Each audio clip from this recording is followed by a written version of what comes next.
നമ്മളുടെ ഒരു സർക്കിൾ പോലെ ആണ്. ഉം. അപ്പം ഒരു ദിവസം എന്നെ ഉച്ചയ്ക്ക് എനിക്ക് ഷൂട്ടുള്ളൂ. ഞാൻ ഉച്ചയ്ക്ക് അവിടെ ചെന്നു. അപ്പം നാട്ടിൽ എൻ്റെ ഒരു വളരെ വേണ്ടപ്പെട്ട ഒരാൾ മരിച്ചു. മരിച്ചു. അപ്പം തിരുവല്ല ഇവിടെ നാട്ടിൽ എറണാകുളത്തെ ഷൂട്ടിങ്. അപ്പം പിറ്റേ ദിവസം എനിക്കിവിടെ ഷൂട്ടുണ്ട്. ഇന്ന് എനിക്ക് ഒരു സീനേ ഉള്ളൂ. ഇത് ചെയ്തിട്ട് ഞാൻ ഇന്ന് നാട്ടിൽ പോയാൽ അവരുടെ വീട്ടിൽ പോയി അതൊന്ന് കണ്ടിട്ട് എനിക്ക് പിറ്റേ ദിവസം രാവിലെ ഇവിടെ ഷൂട്ടിന് എത്താം.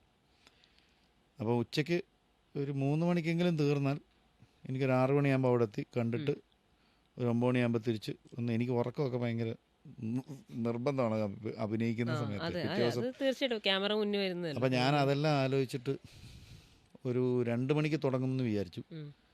ഞാൻ 12 മണിയായപ്പോൾ ചെന്ന് മേക്കപ്പ് ഒക്കെ ഇട്ട് ഡ്രസ്സെല്ലാം ഇട്ടിരുന്നു. 2 മണിയായിട്ടും തുടങ്ങുന്നില്ല. അപ്പോൾ എന്താണ് ഡിലേ? അസിസ്റ്റൻസിനോട് ചോദിച്ചു. അപ്പോൾ അവരവിടെ ഡിസ്കഷനിലാണ് എന്ന് പറഞ്ഞു. അത് 2:15 2:30 ആയപ്പോൾ എനിക്ക് മനസ്സിലായി ഇനിയും നിന്നാൽ ഇത് നീർന്നു. അപ്പം ഞാൻ അവരിരുന്ന സ്ഥലത്തോട്ട് കയറി ചെന്നിട്ട് അളിയെ തുടങ്ങല്ലേ എന്ന് ചോദിച്ചു. അപ്പം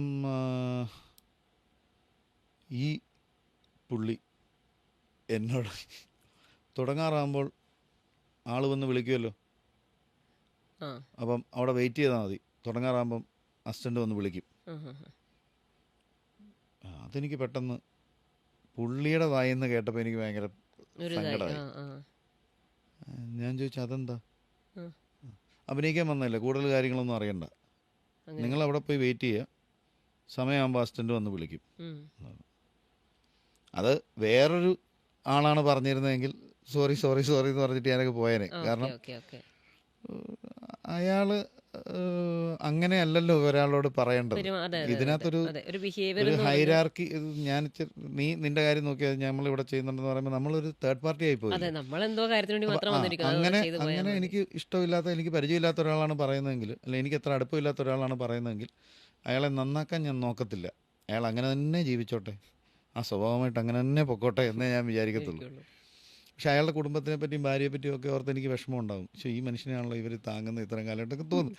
ഇവൻ എൻ്റെ സുഹൃത്തായതുകൊണ്ടും പെട്ടെന്ന് ഞാൻ അതെന്താ കളി അങ്ങനെ പറഞ്ഞ് എന്ന് ചോദിക്കുകയും പിന്നെ അവിടെ ഒരു തർക്കം ഉണ്ടാവുകയും.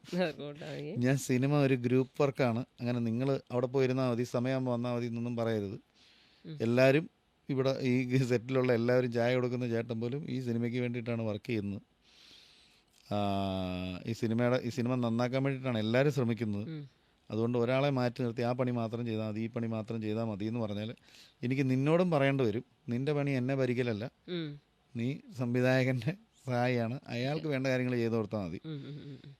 എന്നോട് ഈ ഡയലോഗ് അടിക്കാൻ ഞാനും പെട്ടെന്ന് ആദ്യമായിട്ടാണ് എൻ്റെയും ഒരു ലൊക്കേഷനിൽ അങ്ങനെ കൈവിട്ട് പോകുന്നത്.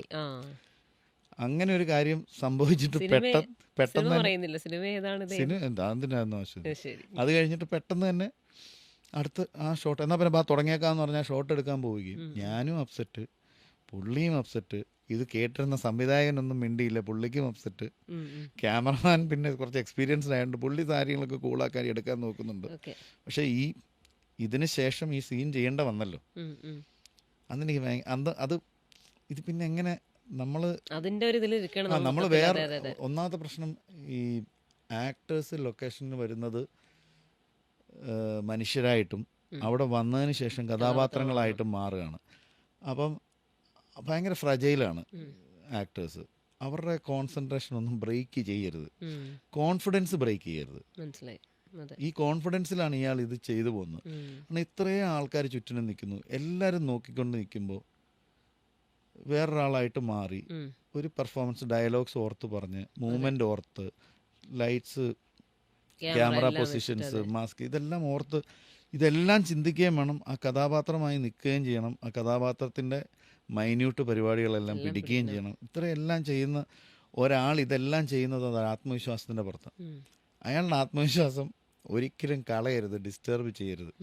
അതുകൊണ്ടാണ് നമ്മൾ കണ്ടിട്ടുള്ള ലെജൻഡറി ഡയറക്ടേഴ്സ്, സീനിയർ ഡയറക്ടേഴ്സ് ഒന്നും ആക്ടേഴ്സിനെ കുറ്റം പറയുകയോ വഴക്ക് പറയുകയോ അങ്ങനെ ഒന്നും ചെയ്യാത്തത്.